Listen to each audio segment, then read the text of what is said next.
India TV YouTube channel को subscribe करें और बेल आइकन दबाएं।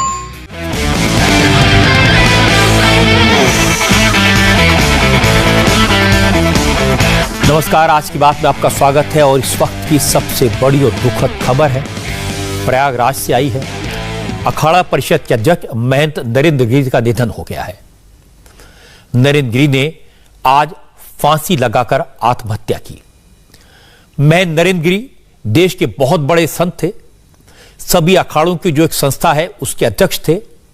राम मंदिर आंदोलन में उनकी बड़ी भूमिका थी और सारे संत समाज को इकट्ठा करने में उनके एक बड़ा रोल था। और पुलिस इस पूरे मामले की हर एंगल से जांच कर रही है। नरेंद्र गिरी का शव कमरे में पंखे से लटका हुआ मिला। शव के पास 5 पन्ने का सुसाइड नोट भी मिला है। इस सुसाइड नोट में महंत ने अपनी मानसिक परेशानी का जिक्र किया है। अपने शिष्य पर मानसिक तौर पर प्रताड़ित करने और परेशान करने की बात लिखी है।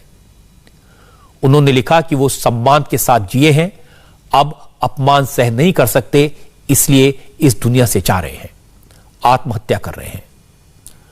क्योंकि महंत नरेंद्र गिरी ने अपने सुसाइड नोट में अपने शिष्य आनंद गिरी का नाम लिया, आनंद गिरी को जिम्मेदार ठहराया, इसलिए पुलिस ने हरिद्वार से आनंद गिरी को तुरंत हिरासत में ले लिया। अभी तक पुलिस ने सुसाइड नोट को सार्वजनिक नहीं किया है। पुलिस का कहना है कि पहले वो सुसाइड नोट की ऑथेंटिसिटी, उसकी सत्यता का पता लगाएगी और यह भी पता लगाने की कोशिश करे कि लेटर खुद महंत नरेंद्र गिरी ने लिखा या फिर किसी और ने उनके नाम से लिखकर वहां रख दिया। इस लेटर की हैंडराइटिंग की जांच भी की जा रही है। महंत नरेंद्र गिरी की मौत पर हैरानी इसलिए भी हुई क्योंकि हाल फिलहाल उन्होंने कभी ऐसा कोई संकेत नहीं दिया था जिससे लगे कि वो मानसिक तौर पर इतने ज्यादा परेशान हैं कि वो अपने प्राण ले लेंगे। कल ही की बात है, उत्तर प्रदेश के deputy chief minister Keshav Prasad Maurya उनके मठ में गए थे, उनसे मिले थे, काफी देर तक उनके साथ रहे थे और आज अचानक नरेंद्र गिरी की मौत की खबर आ गई। महंत नरेंद्र गिरी प्रयागराज में बागंबरी मठ में थे, अपने कमरे से देर तक बाहर नहीं निकले। उनके शिष्यों ने दरवाजा खटखटाया, जब कोई उत्तर नहीं मिला तो दरवाजा तोड़ा गया तो सामने महंत नरेंद्र गिरी का शरीर पंखे से झूल रहा था। शिष्यों ने तुरंत रस्सी को काटा और बॉडी को नीचे उतारा और पुलिस को इन्फॉर्म किया। आश्रम से कि महाराज जो है रस्सी पे फंदे पे लटक गए हैं। मैंने पूछा कहाँ है महाराज, तो कहें कि वो जल्दी हम लोगों ने काट के उनको उतार दिया है। यहाँ हम लोग जब आए तो देखे कि महाराज को जमीन पे लेटे हुए थे और रस्सी फंसी हुई थी और फैन में रस्सी लटकी हुई थी और उनकी मृत्यु हो चुकी थी। हम लोगों को प्रथम दृष्टया जो लग रहा है कि ये आत्महत्या है और उनका सुसाइड नोट भी मिला है जिसमें उन्होंने पूरी बात अपने आश्रम के बारे में क्या करना है, एक तरह से अपना वसीयतनामा लिखा है और ये दुखद है। सुसाइड नोट में क्या लिखा था? जिस सुसाइड नोट में उन्होंने पूरा अपना वसीयत की तरह लिखा है कि वो किसको क्या देंगे, कैसे क्या करेंगे, किसका ध्यान रखना, हमारे शिष्यों का ध्यान रखना, ये सारी बातें उन्होंने लिखी है। कोई संदेह जताया है? उन्होंने अभी हम पढ़ रहे हैं, उसको अध्ययन कर रहे हैं। उन्होंने आत्महत्या की लिखा है कि मैंने आत्महत्या की और वो किसी अपने शिष्य से दुखी थे जिसके बारे में उन्होंने ऐसा प्रथम दृष्टया लग रहा है। आप लोग की जांच पड़ताल में क्या बात सामने आ रही है? जांच पड़ताल तो अभी इन्वेस्टिगेशन हो रहा है। मैंने आपको बता दिया प्राइवेट कमरे में मिला था तो नहीं, उनके जो गेस्ट हाउस है जहां वो रात में नीचे दिन में रहते हैं उस कमरे में फैन से लटका हुआ था।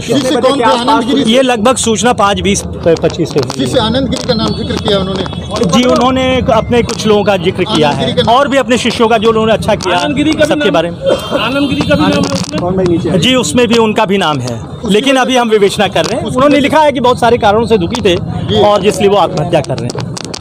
उन्होंने ये लिखा कि मैं सम्मान से जिया और मैं सम्मान के बिना नहीं रह सकता, मैं क्या करूंगा, कैसे रहूंगा, मैं बार बार, लेकिन मैं हिम्मत नहीं कर पा रहा था। तो ये सारी की बातें उन्होंने बहुत ही मार्मिक चीज़ें लिखी हैं। किसको अपनी गद्दी किसी को सौंपने की बात भी, और अभी लेटर फोरेंसिक जांच के बाद ही हम रिलीज करेंगे क्योंकि किसने लिखा है, क्या लिखा है, अभी हम फोरेंसिक उसकी कर रहे हैं। लेकिन जो लिखा है उसको लोगों पहचान रहे हैं कि वो हैंड राइटिंग है। अंदर से बंद था या खोला? जी, बंद था, बंद था, तोड़ा गया कमरे को। जी। शुरुआती जांच में पुलिस ने जो देखा वो प्रयागराज के आईजी ने बताया। इसके बाद यूपी के ADG law and order Prashant Kumar ने कुछ और डिटेल्स दी। उत्तर प्रदेश के पुलिस के आला अधिकारियों का कहना है कि जो सुसाइड नोट बरामद हुआ उसमें महेंद्र नरेंद्र गिरी ने अपने शिष्य आनंद गिरी के साथ 2 और शिष्यों के खिलाफ आरोप लगाए हैं। यह कहा कि उनकी मौत के जिम्मेदार यही लोग हैं, इसलिए पुलिस ने एक्शन लिया और हरिद्वार में उत्तराखंड पुलिस की मदद से आनंद गिरी को डिटेन कर लिया। मौके पे से यह बताया गया है कि दरवाज़ा पूर्व में बंद था। अमूमन 3:30 से 4 बजे के बीच महंत जी खुद निकलते थे। जब वो नहीं निकले हैं तो उनके शिष्यों ने दरवाज़ा खटखटाया है और दरवाज़ा खटखटाने के बाद भी जब कोई मूवमेंट नहीं हुआ है तो उन्होंने दरवाज़ा तोड़ा था, जो कि अंदर से बंद था। और उसके उन्होंने देखा कि महंत जी की बॉडी एक नायलॉन के धागे से लटकी हुई है पंखे से, और उसको वहाँ फिर पुलिस के प्रेजेंस में उसको उतारा गया है तथा मौके से एक सुसाइड नोट भी प्राप्त हुआ है, जिसमें कि महंत जी ने आनंद गिरी तथा 2 अन्य व्यक्तियों के विरुद्ध आरोप लगाए हैं कि उनके मौत के जिम्मेदार वही लोग हैं। इस पे त्वरित कार्रवाई करते हुए उत्तर प्रदेश पुलिस ने आनंद गिरी को उत्तरांचल पुलिस के सहायता से हरिद्वार में डिटेन किया है। एक स्पेशल टीम वहां भेजी जा रही है जो पूर्ण सुरक्षा के बीच उसको लाएगी तथा आगे की पूछताछ इसमें की जाएगी। इसके अतिरिक्त वहां पे फॉरेंसिक यूनिट तथा सभी वैज्ञानिक साक्ष्यों का संकलन किया जा रहा है और साक्ष्यों के आधार पर अग्रिम कार्रवाई की जाएगी। जैसा मैंने आपको बताया, महेंद्र नरेंद्र गिरी बहुत सम्मानित संतों में उनका नाम आता था और उनके शिष्य आनंद गिरी से उनका काफी समय से विवाद चल रहा था। और चूंकि महेंद्र नरेंद्र गिरी ने सुसाइड नोट में अपने शिष्य आनंद गिरी का नाम लिख दिया, आनंद गिरी को मौत के लिए जिम्मेदार ठहराया, इसलिए पुलिस ने आनंद गिरी को डिटेन किया है। लेकिन हिरासत में लिए जाने के ठीक पहले आनंद गिरी ने अपना पक्ष रखा था। उन्होंने अपने आप को बेगुनाह बताया था। आनंद गिरी ने कहा कि महेंद्र नरेंद्र गिरी ने आत्महत्या नहीं की, उनकी हत्या की गई है और ये बहुत बड़ी साजिश है। ये बहुत बड़ा षड्यंत्र है। हम गुरु शिष्य के बीच में कभी कोई विवाद नहीं रहा।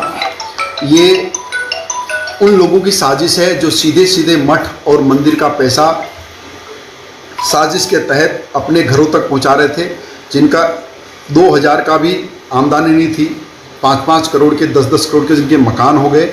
जिन लोगों ने सीधे तौर पे गुरुजी को ब्लैकमेल करके जो पैसा कमाया, उन लोगों की साजिश है और उस साजिश के तहत उनकी हत्या हुई है। उन्हीं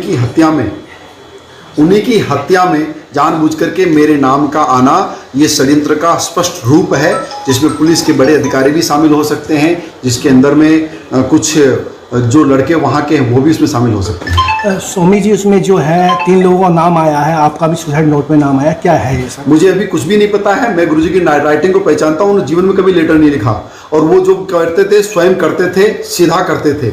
अब उन्होंने लेटर लिखा है तो पहले उनकी राइटिंग को जांचा जाएगा, फिर उसके अंदर के मंतव्य को जाना जाएगा। मुझे पूर्ण विश्वास है कि गुरुजी सुसाइड नहीं कर सकते, उनकी हत्या हुई है और जो भी लोग इसके पीछे हैं उनका बाहर आना बहुत अनिवार्य है। क्या लगता है कौन कर सकते हैं हत्या? इसमें कर सकते हैं अजय सिंह सिपाही हैं, जो उनके सिपाही हैं, वो कर सकते हैं। मनीष शुक्ला एक लड़का है जिसकी शादी कराई, जिसको 5 करोड़ से ऊपर का मकान गुरुजी ने दिया, वो करा सकते हैं।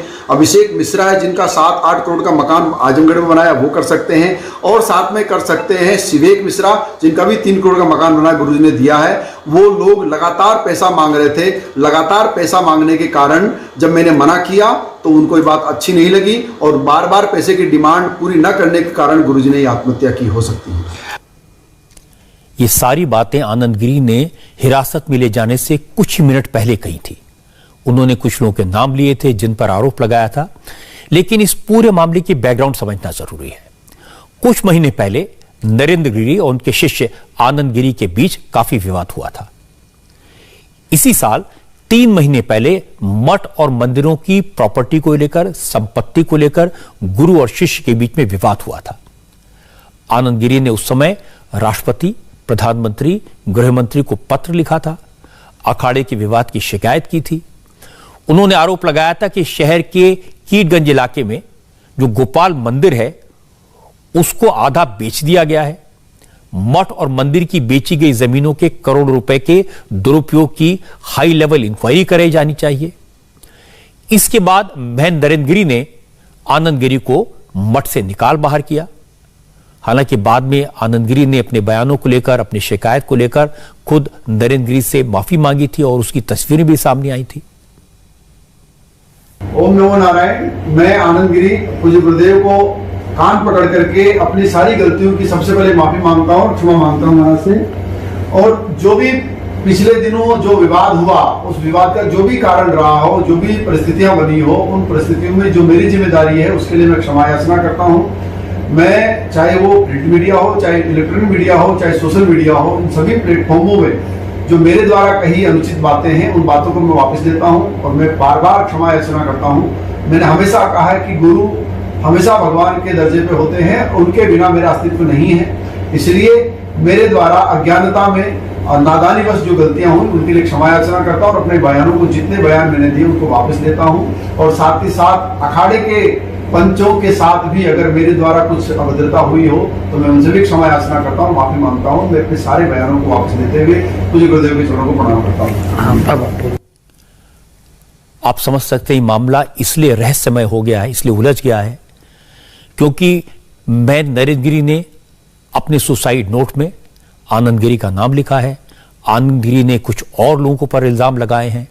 आनंद गिरी का झगड़ा था, अब आनंद गिरी और महेंद्र के आपस में सुलह हो गई थी, इसका वीडियो सामने आया तो बहुत सारे पेच इस पूरे मामले में है। लेकिन एक कड़वा सच ये है कि महेंद्र नरेंद्र गिरी की आकस्मिक मौत हुई है, इससे हर कोई हैरान है। यह खबर सुनकर पूरे देश में हड़कंप मच गया है।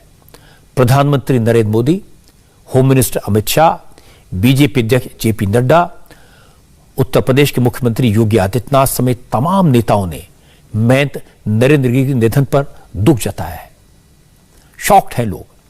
प्रधानमंत्री ने कहा कि नरेंद्र गिरी ने संत समाज की अनेक धाराओं को एक साथ जोड़ने में अहम भूमिका निभाई थी। प्रभु उन्हें श्री चरणों में स्थान दें।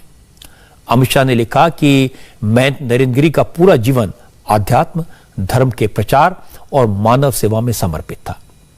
योगी आदित्यनाथ ने महेंद्र नरेंद्र गिरी के निधन पर गहरा शोक व्यक्त किया, लेकिन नरेंद्र गिरी के जाने से सबसे ज्यादा दुखी दिखे उत्तर प्रदेश के deputy chief minister Keshav Prasad Maurya. Keshav Prasad Maurya ने बताया कि वो कल ही प्रयागराज में महेंद्र नरेंद्र गिरी से मिले थे। महेंद्र जी के साथ काफी देर तक बैठे थे, काफी देर बात हुई थी। उन्होंने सपने में भी नहीं सोचा था कि आज इस तरह की बुरी खबर आएगी। कल ही मैं सुबह चरण बंदन किया, सुबह संगम स्नान करने के बाद आया, महाराज जी के चरण बंदन किया और फिर वो जा करके मुझे श्री हनुमान जी महाराज के दर्शन कराए और दर्शन कराने के बाद आरती कराए और फिर मुझे माला पहनाए और फिर मुझे गद्दी पे ले गए और प्रसन्नता से बातचीत कर रहे थे और अचानक उन्होंने आज आत्महत्या कर लिया है। ऐसे समाचार सुन करके मैं तो जैसे सुना हूँ, बैठा था यहाँ मैं लोगों से मिलने के लिए, मैं एकदम परेशान जैसा हो गया कि पूज्य महाराज जी कैसे अखाड़ा परिषद के हमारे अध्यक्ष थे और अध्यक्ष के रूप में उन्होंने कितनी लड़ाइयाँ लड़ी, किस किस प्रकार की चुनौतियों का सामना किया, किस प्रकार से कुंभ मेले में उन्होंने योगदान दिया, चाहे प्रयाग हो, चाहे नासिक हो, चाहे हरिद्वार हो, मतलब जहाँ पर भी जो कुछ कार्यक्रम हुआ। पूज्य महाराज जी का जाना मैं बहुत छोटी अवस्था से पूज्य महाराज जी के 30 साल से अधिक समय हो गया, जब पूज्य अशोक सिंघल जी के साथ में जाता था, अनेक कार्यक्रम में महाराज जी से प्रार्थना करता था। जब शाही स्नान होता था तो मुझे कहे केशव मेरे साथ ले चलना, मुझे लेकर के जाते थे कुंभ के मेले में।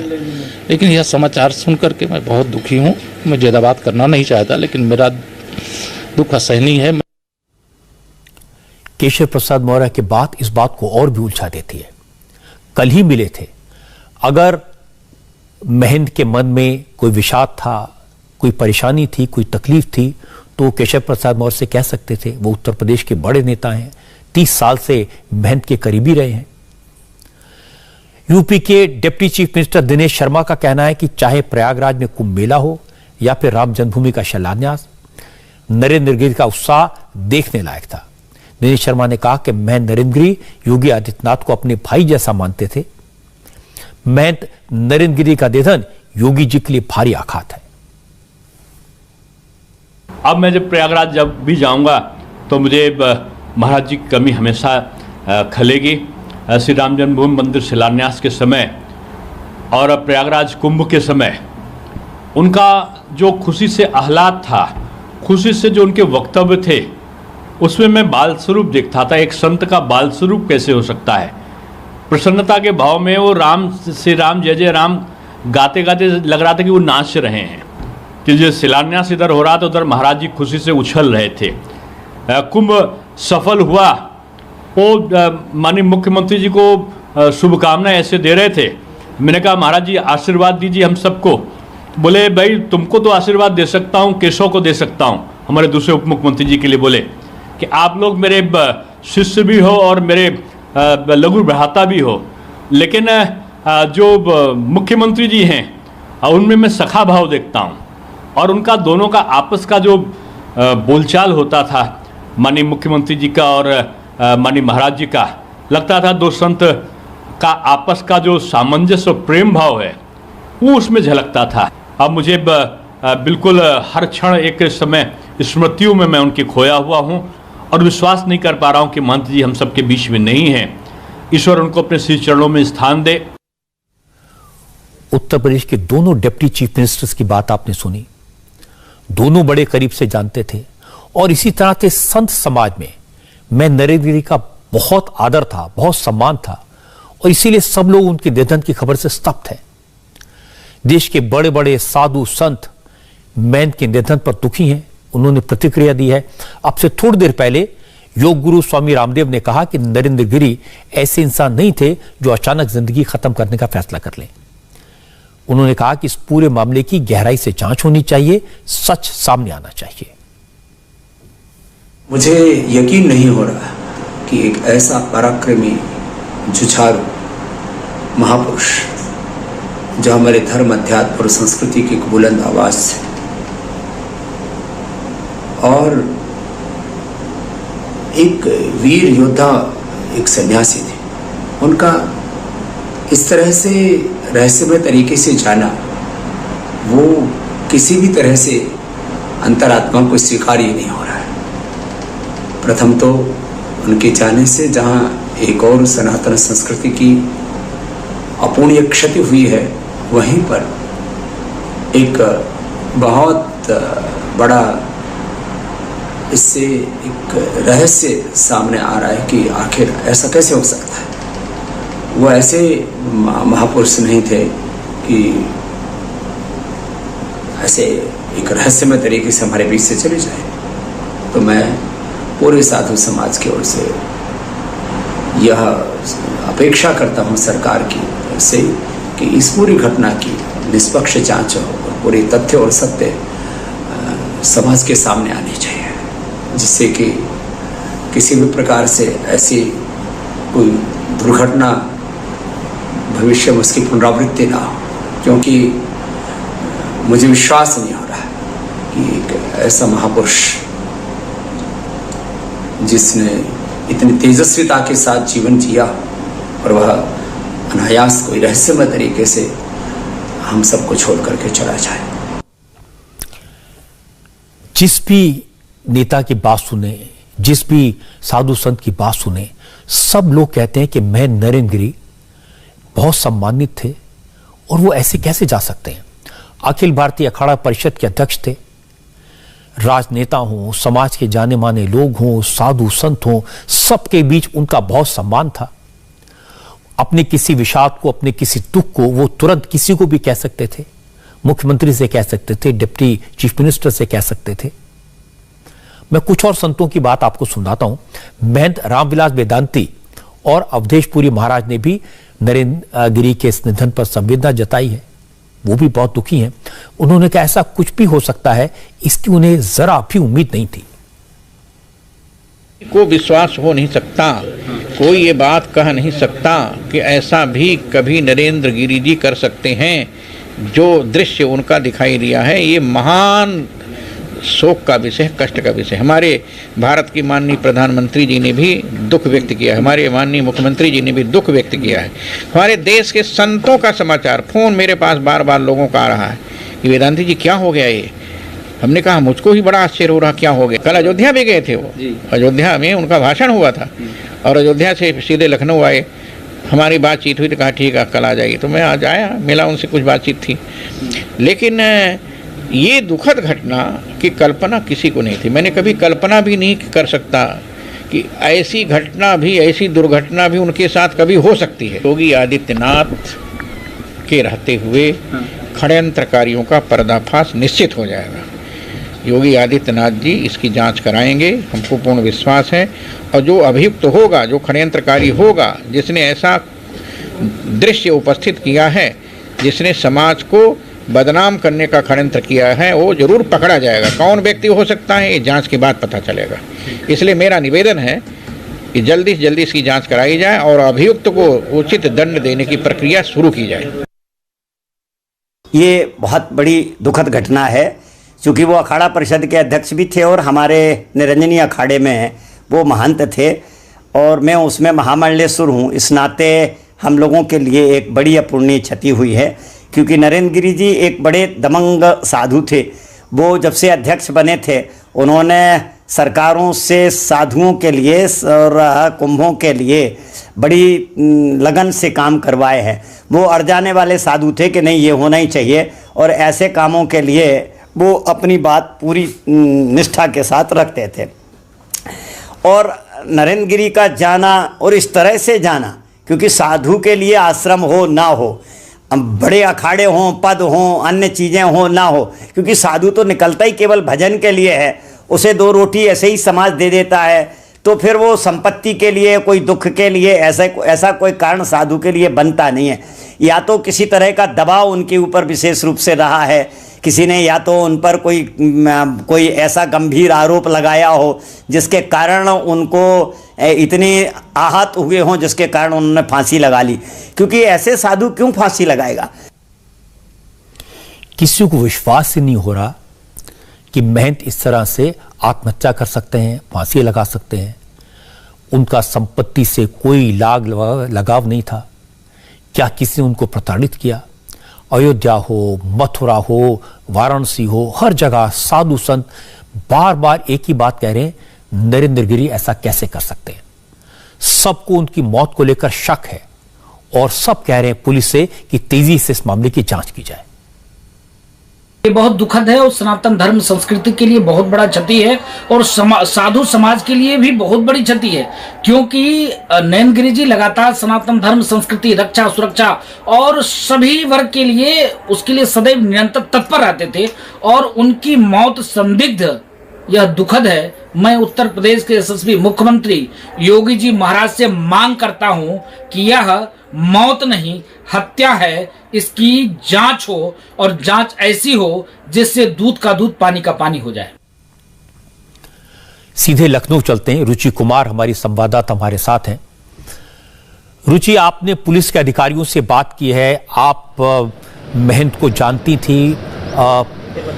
जितने भी साधु संतों की बात मैंने सुनी है, सब ये कहते हैं कि वो ऐसे नहीं थे कि वो आत्महत्या कर सकते, उसका कोई कारण नहीं था। आपको क्या लगता है? देखिए, काफ़ी ज़्यादा रहस्य इसमें नज़र आ रहा है, लेकिन पुलिस की अगर माने, पुलिस का ये कहना है कि शाम को वो अपने कमरे से निकलते थे। जब वो शाम को अपने कमरे से नहीं निकले तो शिष्यों ने दरवाज़ा खटखटाया, दरवाज़ा नहीं खुला तो उन्होंने तोड़ दिया, तो अंदर पंखे से लटका हुआ शव मिला और जो सुसाइड नोट मिला है, पुलिस यही कह रही है कि आत्महत्या की है। लेकिन पूरा मामले की जांच भी कर रही है साथ में पुलिस। इसके पीछे वजह यही है कि लोग कह रहे हैं कि वो इस तरह से आत्महत्या नहीं कर सकते। अगर उनका शिष्य आनंद गिरी उन्हें परेशान कर रहा था तो एक तो खुद उनके पास बहुत पावर थी, वो अखाड़ा परिषद के अध्यक्ष थे, वो जो चाहते पुलिस से उसकी शिकायत कर सकते थे।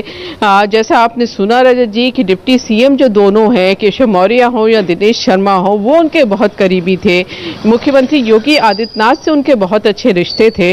तो अगर कोई परेशानी थी तो उन्होंने उसको बताया क्यों नहीं? क्यों ऐसा कदम उन्होंने उठाया कि वो पंखे से लटक गए? तो लोगों के मन में यही सवाल बार बार खड़ा हो रहा है कि आखिर ऐसा क्या हुआ कि उन्होंने ये शिकायत करने की जगह अपनी जान दे दी पंखे से लटक कर। तो बहुत मिस्ट्री इसमें लग रही है। लेकिन मोटे तौर पे जो पुलिस के लोगों से बात हुई है, उनका कहना है कि अपने शिष्य से वो बहुत ज़्यादा दुखी हो गए थे और सुसाइड नोट में उन्होंने लिखा कि शिष्य ने मुंह दिखाने लायक नहीं छोड़ा। तो एक तरह की जो बेइज्जती की फीलिंग उनके अंदर आई, उसने उनको सुसाइड करने के लिए एक तरह से आप कह सकते हैं कि बाध्य कर दिया और वो पंखे से लटक गए। फिलहाल पूरे मामले की जांच हो रही है। केशव मौर्य से अभी हमारी बात हुई है और उनका कहना है कि जो भी सच होगा, अगर उन्होंने सुसाइड किया है तो उस सुसाइड के पीछे कौन लोग थे, किसकी वजह से सुसाइड हुआ, उनके खिलाफ कार्रवाई की जाएगी। और अगर कोई और बात है, जैसे हत्या की आशंका जताई जा रही है, तो जिन लोगों ने हत्या की वो उनके खिलाफ कार्रवाई की जाएगी। पुलिस जुटी हुई है, सारे साक्ष्य वहां जमा किए जा रहे हैं, फॉरेंसिक की टीम मौके पर है, फोन कॉल्स के डिटेल्स निकाले जा रहे हैं। तो जल्दी ही पता चल जाएगा कि आखिर सच क्या था नरेंद्र गिरी के इस दुनिया से जाने का। रजत जी, रुचि, आनंद गिरी की बात मैंने सुनी, जिनके विवाद की चर्चा, तो दो बातें मैं आपसे जानना चाहता हूं। पहली तो ये, आप दर्शकों को बता दें कि आनंद गिरी और महेंद्र नरेंद्र गिरी के बीच में जो विवाद था, जो झगड़ा था, वो क्या था? देखिए रजत जी, आनंद गिरी जब बहुत ही छोटे थे तब वो आ गए थे, उन्होंने दीक्षा ली थी नरेंद्र गिरी से। तो नरेंद्र गिरी उनको अपने बच्चे की तरह रखते थे। और अगर आप प्रयागराज जाएंगे तो संगम के किनारे लेटे हनुमान जी का मंदिर है, जिसकी बहुत ज़्यादा मान्यता है। वहाँ पर जो भी जाता है संगम में डुबकी लगाने, वो इस हनुमान मंदिर में ज़रूर जाता है। तो काफ़ी ज़्यादा वहाँ पर चढ़ावा भी आता है, प्रॉपर्टी भी है, मठ की भी प्रॉपर्टी है। पिछले काफ़ी दिनों से दोनों में विवाद चल रहा था। ये कहा जाता है कि हरिद्वार में कोई पेट्रोल पंप आनंद गिरी ने ले लिया था और कोई ज़मीन ले ली थी, जिससे नरेंद्र गिरी काफ़ी ज़्यादा नाराज थे। तो ये जो दोनों के बीच नाराजगी थी, हालांकि तस्वीरें आई सामने, वीडियो आया कि रुचि, आनंद गिरी इस वक्त हमारे साथ में है और मैं चाहूंगा आप भी उनसे सवाल पूछ सकती हैं। आनंद गिरी जी, मैं आपके बारे में अभी हमारी संवाददाता रुचि कुमार से बात कर रहा था। आपका विवाद तो था महेंद्र नरेंद्र गिरी के साथ? मेरा रजत जी कोई विवाद नहीं था और मटका में बहुत पुराना शिष्य हूं। मैं अकेला व्यक्ति हूं जो उनके साथ बाल्यकाल से रहा हूं। उन्होंने अपने जीवन में कभी एक लेटर नहीं लिखा सर। वो इतना बड़ा सुसाइड नोट कैसे लिख सकते हैं? और मैं इतना दूर बैठा हूं कि मेरी उनसे फोन भी बात नहीं हो रही है, फिर वो आत्महत्या कैसे कर सकते हैं? वो हत्या है सर, और उनको हत्या करके मुझे फंसाने की साजिश रची जा रही है। ये बहुत बड़ा षड्यंत्र है जिसमें मठ की संपत्ति का विवाद जुड़ा हुआ है। मठ की संपत्ति को लोग हथियाना चाहते हैं, हड़पना चाहते हैं। यही कारण है कि उनकी हत्या में मेरे नाम का आना, यानी उनको छूट मिलने वाली बात है। मैं योगी सरकार से आपके चैनल के माध्यम से हाथ जोड़ के प्रार्थना करता हूं, इसकी निष्पक्ष जांच हो और जांच के तहत जो भी दोषी हो उन पे कार्रवाई हो। मेरे गुरुजी आत्महत्या नहीं कर सकते और मेरे कारण कतई नहीं कर सकते। लेकिन एक सवाल यह है कि उनके तो सब लोगों से अच्छे संबंध थे। वो अगर उनको कोई परेशान कर रहा था तो वो बात कर सकते थे, मुख्यमंत्री से बात कर सकते थे, डिप्टी चीफ मिनिस्टर से कल ही वो मिले थे, उनको अपनी परेशानी बता सकते थे। दुनिया उनके पास में है कि वो किसी से भी बात कर सकते हैं। मुझे आज तक किसी ने भी नहीं कहा कि गुरुजी तुम्हारी वजह से परेशान है। मुझे आज तक किसी ने भी नहीं कहा कि गुरुजी किसी डिप्रेशन के शिकार में है। हमेशा उनके वीडियो में देखता हूं, चाहे वो मोदी जी के जन्मदिन का हो, चाहे वो किसी विशेष उत्सव का हो, वो हमेशा अपनी बात रखते हैं, राय रखते हैं। अभी कुछ दिन पहले ही डिप्टी सीएम साहब वहां गए, बड़े आराम से मैंने उनके विजुअल देखे, अच्छे से वो मिल रहे हैं, बात कर रहे हैं, सब कुछ कर रहे हैं। तो वो आत्महत्या नहीं कर सकते सर। उनकी हत्या हुई है और उनकी हत्या में जानबूझ करके मेरा नाम लेकर के उस मठ की संपत्ति को नष्ट करने का प्रयास किया जा रहा है। नहीं, क्या आपको लगता है कि कौन लोग हैं जो ये हत्या कर सकते हैं? आप जानते हैं उनके बारे में? जी सर। आप जानते हैं कि कौन ये लोग हैं जो उनकी हत्या करवा सकते हैं? बहुत सारे लोग जुड़े हुए हैं जिनको सीधा सीधा लाभ मिल रहा है, जो सीधे सीधे इसका लाभ ले रहे हैं मठ की संपत्ति का। जिन्होंने मंदिर के पैसों से बड़े बड़े मकान बनाए हैं, जिन्होंने मठ की संपत्ति बेच के बड़े हवेलियां बनाई हैं, वो लोग सीधे इसमें इन्वॉल्व है सर। बहुत सारे लोग हैं, समय आने पर मैं इनके भी नाम के खुलासे करूंगा। लेकिन अभी प्रारंभिक रूप में मैं सरकार से गुजारिश करता हूं कि इसकी जांच की जाए। उनकी हत्या हुई है सर, वो मरे नहीं है, आत्महत्या नहीं हुई है, वो हत्या है सर। नहीं, मैंने आपका एक स्टेटमेंट देखा है जिसमें आपने कुछ लोगों का नाम लिया है। तो जिन लोगों का नाम आपने लिया है, जो जिक्र किया है, उनका क्या रिलेशन था महेंद्र नरेंद्र गिरी से? ये लगातार महाराज के साथ रहते थे, जिसमें एक सिपाही अजय सिंह है। उसके पास बहुत संपत्ति मठ से बनी है, कई फ्लैट लिए हैं। और बेनामी संपत्ति खड़ी की है मटके पैसों से। एक मनीष शुक्ला है जिसको 5 करोड़ का मकान मटके पैसों से बनाया गया है। एक शिवेक मिश्रा है, 3 करोड़ का मकान उनको बना के दिया गया है। एक अभिषेक मिश्रा है, उनको पैसा दिया गया सर। ऐसे तमाम लोग हैं जो मटकी संपत्ति को छीन करके लूट रहे थे। उन लोगों ने उनको मारा है और मार करके जानबूझ करके उनको मार करके मेरा नाम डाला गया सर। ये हत्या है सर, ये आत्महत्या नहीं है। मैं आपसे हाथ जोड़ के पुनः यही रिक्वेस्ट करूंगा, इस पे जांच हो जाए बस। नहीं आनंद जी, आपकी बात सही है, लेकिन मुझे बात नहीं समझ आ रही। जिन लोगों को महंत जी ने संपत्ति दी थी, किसी को 5 करोड़ आपका मकान दिया, किसी को 3 करोड़ का दिया, तो ऐसे लोग उनको क्यों हत्या करेंगे, क्यों मारेंगे? क्योंकि सर अभी और भी कुछ लोग संपत्ति चाहते थे, और भी कई लड़के हैं जो उनसे घर बनवाना चाहते थे, और भी लोग हैं जो उनसे धन का लाभ लेना चाहते थे सर। मटकी संपत्ति बिक नहीं पा रही थी और पैसों का प्रेशर बढ़ता जा रहा था। कई लोगों से गुरुजी ने कर्जा ले लिया था, जिसमें एक बहुत बड़े प्रतिष्ठित डॉक्टर हैं प्रयागराज के, उनसे लिया। एक बहुत बड़े व्यापारी हरिद्वार के, उनसे पैसा कर्जा ले रखा था। इन तमाम कर्जों के कारण उन लड़कों का दबाव लगातार उन पर बढ़ता जा रहा था, और कई लोग उस मटकी संपत्ति पे निगाह गदा के गिद्ध की तरह बैठे थे। वो जब नहीं कर पाए तो उनकी हत्या कर दी गई, और मुझे फंसा करके मटकी संपत्ति को खुर्द-बुर्द करने का प्रयास किया जा रहा सर। तो आपको अंदाजा था कि कुछ लोग ऐसा कर सकते हैं? जी सर, आपको अंदाजा था कि कुछ लोग ऐसा करने का प्रयास कर सकते हैं? मुझे अंदाजा था कि मेरी हत्या हो सकती है सर। मुझे ये अंदाजा नहीं था कि उनकी हत्या हो सकती है, लेकिन कुछ बड़ा षड्यंत्र हो रहा है। मैंने पहले भी कहा था कि मेरे गुरुजी किसी दबाव में है। मैंने पहले भी समाचार पत्रों के माध्यम से कहा है कि मेरे गुरुजी किसी दबाव में है। मुझे नहीं पता था किस दबाव में है, लेकिन दबाव में थे, और दबाव का कारण आज ये दिख रहा है सर। उनकी हत्या हुई है सर, वो आत्महत्या नहीं कर सकते। मैं आपकी बात समझता हूं, लेकिन जैसे आपको अगर जानकारी थी, वो दबाव में थे, आपको अपनी हत्या का शक था, तो क्या आपने शिकायत की किसी मिनिस्टर से, किसी पुलिस अधिकारी से, किसी को बताया आपकी तकलीफ? ये संपर्क टूट गया। हम कोशिश कर रहे थे आनंद गिरी से बात करने की। रुचि हमारे साथ हैं। रुचि, आपने सुनी आनंद गिरी की बात? आपको लगता है कि उनकी बात में कुछ दम है? देखिए रजत जी, जो आनंद गिरी की बात है, बड़ा सवाल ये है कि उनका अपने गुरु से, वो गुरु जिनके साथ वो बचपन से रहते थे, वो उनको अपने बच्चे की तरह मानते थे, उनका विवाद क्यों हुआ? तो दोनों के बीच में तब भी कोई प्रॉपर्टी आई जिसकी वजह से उनका गुरु से विवाद हो गया। तो जो ये पुराना इतिहास है आनंद गिरी का, वो उनके ऊपर थोड़ा सा शक डाल रहा है। लेकिन अब ये बता पाना मुश्किल है कि जैसा वो कह रहे हैं कि हत्या कर दी गई है, कुछ लोग उनकी प्रॉपर्टी पे नजर रखे थे, उन्होंने हत्या कर दी है। तो सुसाइड नोट जो छोड़ा है पुलिस, क्योंकि जांच कर रही है, तो राइटिंग पता चल जाएगी कि वो नरेंद्र गिरी की थी या नहीं थी, तो उससे साफ लगता है कि हो जाएगा। लेकिन क्योंकि जिस तरह का झगड़ा दोनों के बीच में हुआ था, और बहुत ज्यादा झगड़ा हो गया था, रोज अखबारों की सुर्खियां बनता था दोनों का झगड़ा, तो इस लेवल पे अपने गुरु से इस तरह का झगड़ा हो जाना, जिस गुरु ने उनको बचपन से पाला था, सब कुछ दिया था, जो संगम के किनारे, जैसा मैं बता रही थी कि जो लेटे हुए हनुमान जी हैं, बहुत मान्यता है। आनंद गिरी पूरा उस मंदिर को संभालते थे, वो उसके महंत भी थे, उसके मैनेजर भी थे, जितना भी चढ़ावा आता था सब उन्हीं की देखरेख में आता था। तो इतना भरोसा था, तो वो भरोसा क्यों टूटा?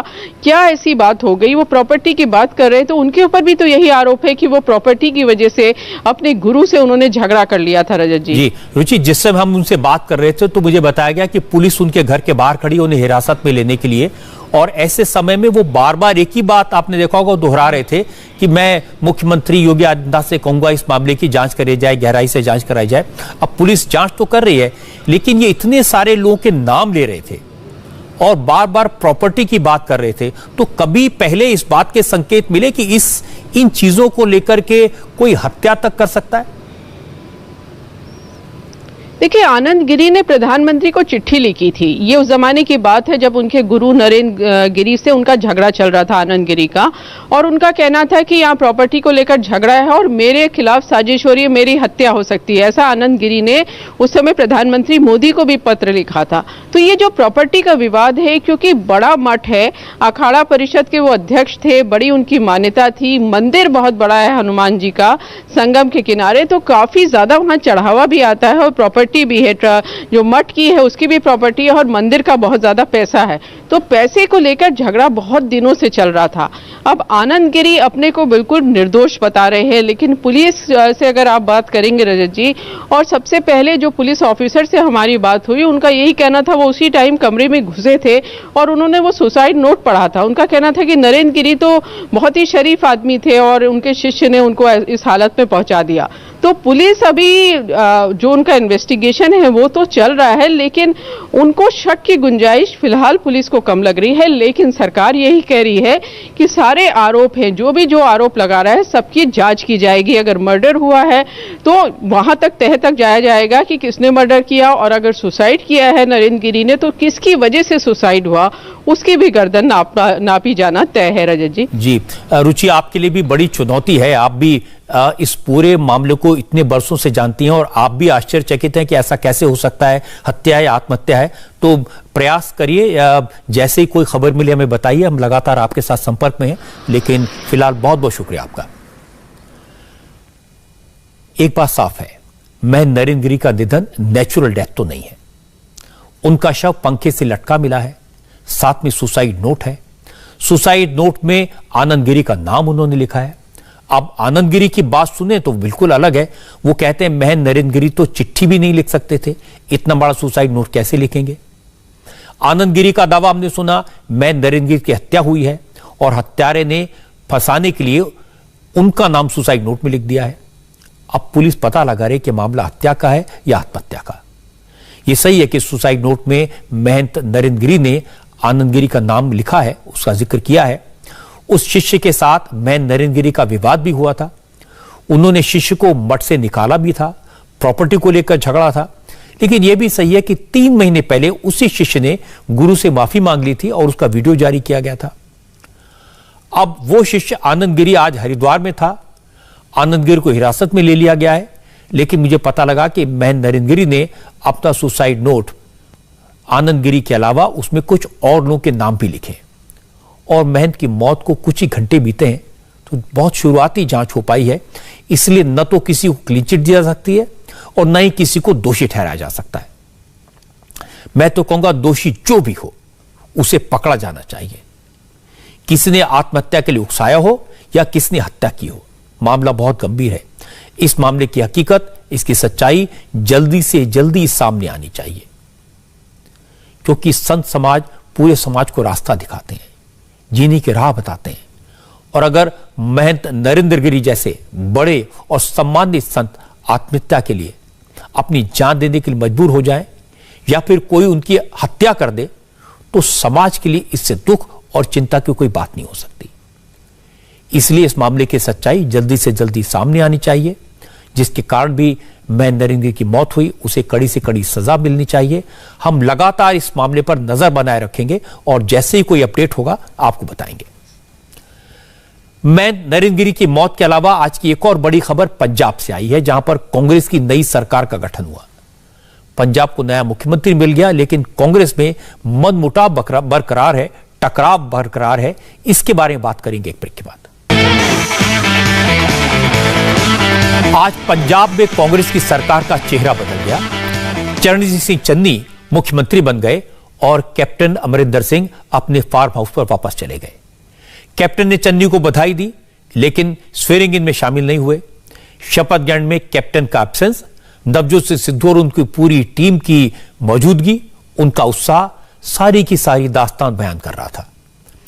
कहने को तो कांग्रेस में कलह का चैप्टर क्लोज हो गया, सिद्धू की जीत हो गई, चन्नी मुख्यमंत्री बन गए, सिद्धू की सिफारिश से 2 डिप्टी चीफ मिनिस्टर भी बन गए। लेकिन असल में चैप्टर क्लोज नहीं हुआ। आज जो हुआ उससे लगा कि फिलहाल चाहे सिद्धू ने बाजी जीत ली हो, लेकिन यह बाजी आखिरी नहीं है, पिक्चर अभी बाकी है, अभी तो खेल शुरू हुआ है। कैप्टन ने इस्तीफा देने के बाद सिद्धू की पाकिस्तान से मोहब्बत के बारे में जो कुछ कहा था, उसके आफ्टर इफेक्ट आज दिखाई दिए। बीजेपी ने सवाल उठाए। सिद्धू की राजनीतिक जीत पर पाकिस्तान में जश्न हुआ और हमारे पंजाब में मुख्यमंत्री बदलने पर पाकिस्तान के मंत्रियों ने क्या क्या कहा वो भी सुनने लायक है। लेकिन मैं आपको पंजाब के नए चीफ मिनिस्टर की बात सुनवाता हूं, जिन्होंने कुर्सी पर बैठते ही अपनी ही पार्टी के फॉर्मर चीफ मिनिस्टर कैप्टन साहब की धुलाई का काम शुरू कर दिया। शपथ ग्रहण के बाद चन्नी ने मीडिया से बात की, उन सारे मुद्दों पर तुरंत फैसला करने का ऐलान कर दिया जिसको लेकर सिद्धू कैप्टन को लगातार कोस रहे थे। चन्नी ने सबसे पहला ऐलान किया किसानों को बिजली और पानी का बिल माफ करने का। कहा 10 लाख हो, 20 लाख हो या 50 लाख, सब माफ। मैं नहीं सुनना ते ना मेरी हाई कमांड ते मेरे लीडर सुनना चाहते, ना मेरे MLA सुनना चाहते कि पंजाब दे विच कोई रेता माफिया भी है। ਅੱਜ ਹੀ ਇਹਦਾ ਫੈਸਲਾ ਕਰ ਦਾਂਗੇ ਕੈਬਨਿਟ ਦੇ ਵਿੱਚ। ਬਹੁਤ ਜ਼ਰੂਰੀ ਹੈ ਕਿਸਾਨਾਂ ਦਾ ਖੇਤਾਂ ਦੀ ਬਿਜਲੀ ਮਾਫ ਰਹੇ, ਕਿਸਾਨ ਨੂੰ ਲੋੜ ਹੈ। ਲੇਕਿਨ ਇੱਕ ਮੋਟਰ ਗਰੀਬਾਂ ਨੂੰ ਪਾਣੀ, ਪਿੰਡ ਦੇ ਲੋਕਾਂ ਨੂੰ ਪਾਣੀ ਵੀ ਦਿੰਦੀ ਹੈ, ਉਹ ਵੀ ਮਾਫ ਹੋਣੀ ਚਾਹੀਦੀ ਹੈ। ਗਰੀਬਾਂ ਦਾ ਪਾਣੀ ਮਾਫ ਹੋਏਗਾ ਪਿੰਡਾਂ ਦੇ ਵਿੱਚ, ਉਹ ਮੋਟਰ ਦਾ ਵੀ ਬਿੱਲ ਨਹੀਂ ਲੱਗੇਗਾ। 10-10 ਲੱਖ ਰੁਪਏ ਦੇ ਬਿੱਲ ਖੜੇ ਆ, 20 ਲੱਖ ਦੇ, 50-50 ਲੱਖ ਦੇ ਸਾਰੇ ਮਾਫ ਕਰਾਂਗੇ ਕੈਬਨਿਟ ਦੀ ਅੱਜ ਦੀ ਮੀਟਿੰਗ ਦੇ ਵਿੱਚ। ਬਹੁਤ ਅੱਛਾ। ਗਰੀਬਾਂ ਨੂੰ ਕਿਸੇ ਗਰੀਬ ਦਾ ਕਨੈਕਸ਼ਨ ਇਸ ਕਰਕੇ ਨਹੀਂ ਕੱਟੇਗਾ ਕਿ ਜੀ ਉਹਦਾ ਬਿੱਲ ਦੇਣਾ ਹੈ। ਜਿਹਦੇ ਪਿਛਲੇ 5 ਸਾਲਾਂ ਦੇ ਵਿੱਚ ਜਾਂ 10 ਸਾਲਾਂ ਦੇ ਵਿੱਚ ਕਿਸੇ ਦਾ ਕਨੈਕਸ਼ਨ ਕੱਟਿਆ ਗਿਆ ਕਿ ਇਹਦਾ ਬਿੱਲ ਰਹਿੰਦਾ ਹੈ, वो सारे बिल माफ करके उसका कनेक्शन लगेगा। हिसाब किताब बराबर कर देना, बिल पाड़ देने, अगे तो बिल नहीं आना। पंजाब में आज जो हुआ उसको समझने की जरूरत है। सिद्धू की वजह से कैप्टन को जाना पड़ा, लेकिन सिद्धू के लिए इतना काफी नहीं था। वो सरकार पर अपना कंट्रोल चाहते हैं, इसलिए जब सुखजंदर सिंह रंधावा को चीफ मिनिस्टर बनाने की बात आई थी तो सिद्धू ने इसका विरोध किया था। हालांकि वो रंधावा को डिप्टी चीफ मिनिस्टर बनने से नहीं रोक पाए क्योंकि रंधावा भी काफी इन्फ्लुएंशियल है। आज जब रंधावा ने उप मुख्यमंत्री के तौर पर शपथ ली तो अपनी बातों से यह दिखा दिया कि वो सिर्फ डिप्टी सीएम नहीं है, असल में सरकार वही चलाएंगे। रंधावा ने कहा उनके पास सिर्फ 90 दिन है और उन्हें 18 पॉइंट का प्रोग्राम पूरा करना है। रंधावा ने कहा कि 1 तारीख से पहले 5 पॉइंट पूरे कर लिए जाएंगे। घरां दा सिस्टम बंद करांगे, जिहड़ा कैंप ऑफिस वाला ते पब्लिक नूं भी ਜਿਹੜੀ ਇਨਕਨਵੀਨੀਅੰਸ ਹੁੰਦੀ ਸੀ ਕਿ ਸ਼ਾਇਦ ਸੈਕਟਰੀਏਟ ਜਾ ਕੇ ਉਹਨਾਂ ਦਾ ਪਾਸ ਨਾ ਬਣੇ, ਬਿਲਕੁਲ ਅਸੀਂ ਲਿਬਰਲਾਈਜ਼ ਕਰ ਦਾਂਗੇ। ਜਿਹੜੇ ਪਾਸਿਸ ਨੇ ਉਹ ਸੈਕਟਰੀਏਟ 'ਚ ਮਿਲਣਗੇ, ਆਫਿਸ ਦਾ ਕੰਮ ਆਫਿਸ ਤੋਂ ਚੱਲੇਗਾ। ਔਰ ਜੇ ਅਸੀਂ ਮਿਨਿਸਟਰ ਆਫਿਸ ਦੇ ਵਿੱਚ ਬੈਠਾਂਗੇ ਤੇ ਉਹਦੇ ਵਿੱਚ ਇਹ ਹੋਏਗਾ ਕਿ ਆਫਿਸਰ ਵੀ ਆਪਣੇ ਇਨ ਟਾਈਮ ਆਫਿਸ ਦੇ ਵਿੱਚ ਬੈਠਾਂਗੇ। ਜੇ ਮਿਨਿਸਟਰ ਨਹੀਂ ਬੈਠੇਗਾ ਤੇ ਉੱਥੇ ਬੈਠੇਗਾ ਕੌਣ? ਜ਼ੀਰੋ ਟੋਲਰੈਂਸ ਹੋਏਗੀ ਕਰਪਸ਼ਨ ਦੇ ਉੱਤੇ। ਇਹਦੇ ਉੱਤੇ ਸਾਡਾ ਮੇਨ ਮੁੱਦਾ ਜਿਹੜੀ ਅੱਜ ਵੀ ਡਿਸਕਸ਼ਨ ਚੱਲੀ ਗਿਆ, ਉਹਦੇ ਉੱਤੇ ਇਹ ਕਰਾਂਗੇ। ਨਾਲ ਹੀ ਜਿਹੜੇ ਤੁਸੀਂ 5 ਨਿਕਾਤੀ ਪ੍ਰੋਗਰਾਮ ਕਿਹਾ, 18 ਦੇ ਵਿੱਚੋਂ 5 ਨੇ, ਉਹਨਾਂ ਦੇ ਵਿੱਚੋਂ ਪਹਿਲਾਂ ਅਸੀਂ ਉਹ 5 ਜਿਹੜੇ ਨਿਕਾਤੀ ਨੇ ਉਹਨਾਂ ਨੂੰ ਲੈ ਕੇ 18 ਦੇ ਵਿੱਚੋਂ 5 ਕੱਢ ਕੇ ਤੁਹਾਨੂੰ ਅਸੀਂ ਇਹ 1 ਤਰੀਕ ਤੱਕ ਇੰਪਲੀਮੈਂਟ ਕਰਦੇ ਹਾਂ। 90 ਦਿਨ ਸਾਡੇ ਕੋਲ ਨੇ, ਅਸੀਂ 90 ਦਿਨਾਂ ਦੇ ਵਿੱਚ ਡਿਲੀਵਰ ਕਰ। ਅਸੀਂ ਗੱਲਾਂ ਨਹੀਂ ਕਰਨੀਆਂ। ਮੈਂ ਅੱਜ ਤੁਹਾਨੂੰ ਇੱਕ ਬੇਨਤੀ ਕਰਨੀ ਚਾਹੁੰਦਾ ਕਿ ਜਿਹੜੀਆਂ ਬਹੁਤ ਜ਼ਿਆਦਾ ਗੱਲਾਂ ਕਰਨੀਆਂ, ਬਹੁਤ ਜ਼ਿਆਦਾ ਲੈਕਚਰਬਾਜ਼ੀ ਕਰਨੀ, ਲੋਕੀ ਉਹਨਾਂ ਚੀਜ਼ਾਂ ਤੇ ਵਿਸ਼ਵਾਸ ਨਹੀਂ ਕਰਦੇ। लोकी काम करते विश्वास करने को काम कर। पावर के तीसरे दावेदार नवजोत सिंह सिद्धू खुश हैं, खुद हैं। जब शपथ ग्रहण हो गया, चन्नी ने सिद्धू के मन मुताबिक ऐलान भी कर दिए तो सिद्धू को लगा अब बाजी उनके हाथ में है, अब सरकार उनकी मर्जी से चलेगी। वो जानते हैं चन्नी स्टॉप गेट अरेंजमेंट है। और फिर पार्टी ने कहा कि चुनाव सिद्धू के नाम पर लड़ा जाएगा। तो सिद्धू ने कहा कि ऐसा लग रहा है जैसे रेगिस्तान में बारिश हुई हो, तपती रेत पर ठंडी फुहारों के बाद सीधी खुशबू आ रही हो। सिद्धू ने कहा आज पता लगा कि चीफ मिनिस्टर कैसा होना चाहिए। जो मुद्दे 4.5 से लटके थे उन्हें कुछ ही घंटों में सॉल्व कर दिया, अब उम्मीद जगी है। आज इन्ना चंगा महसूस हो रहा है। एक चीफ मिनिस्टर ने मेरी आस पूरी की थी। सवेर दा चन्नी बाई एक वर्कर वांग काम कर रहा। मैनू बड़ा फख्र है, मैनू बड़ा माण है कि राहुल गांधी जी ने पंजाब की इस धरती ते इतिहास कायम किया। जिहड़ा संविधान का जज्बा सी ਉਹਦੀ ਗੂੰਜ पूरे देश दे विच गई और एक ऐसा निमाणा और चंगा बंदा अज लोक मसले हल करन लग गया। ਇੱਕ ਚੀਫ ਮਿਨਿਸਟਰ ਕਿਹੋ ਜਿਹਾ ਹੋਣਾ ਚਾਹੀਦਾ ਹੈ, ਅੱਜ ਮੈਨੂੰ ਪਤਾ ਲੱਗਿਆ ਹੈ। ਮੈਂ ਇੰਨਾ ਖੁਸ਼ ਹਾਂ ਕਿ ਲੋਕਾਂ ਦੇ ਮਸਲੇ ਹੱਲ ਕਰਨੇ ਸ਼ੁਰੂ ਕਰ ਦਿੱਤੇ ਆ ਉਹਨੇ। ਮੈਂ ਇਹ ਆਸ ਕਰਦਾ ਕਿ ਜਿਹੜਾ ਸਾਡੀ ਸਰਕਾਰ ਦਾ 18 ਨਿਕਾਤੀ ਪ੍ਰੋਗਰਾਮ ਸੀ, ਉਹਦੇ ਚੋਂ ਫਿਰ 5 ਨਿਕਾਤੀ ਪ੍ਰੋਗਰਾਮ ਸੀ, ਉਹਦੇ ਚੋਂ 3-4 ਮਸਲੇ ਤੇ ਅੱਜ ਹੀ ਚੰਨੀ ਬਾਈ ਨੇ ਪੂਰਾ ਕਰ ਦੇਣਾ। ਜਿਸ ਤਰ੍ਹਾਂ ਰੇਗਿਸਤਾਨ ਦੇ ਵਿੱਚ ਕਦੇ-ਕਦੇ ਬਰਸਾਤ ਹੁੰਦੀ ਹੈ ਤੇ ਸੌਂਦੀ ਖੁਸ਼ਬੂ ਉੱਠਦੀ ਹੈ ਨਾ, ਆਸ ਬੱਜੀ ਹੈ, ਆਸ ਜਾਖੜ ਸਾਹਿਬ ਦਾ ਆਸ ਔਰ ਵਿਸ਼ਵਾਸ ਦੀ ਜਿਹੜੀ ਰਾਜਨੀਤੀ ਹੈ ਇਹ ਉਹਨੂੰ ਬਹੁਤ ਵੱਡਾ ਹਲਾਰਾ है।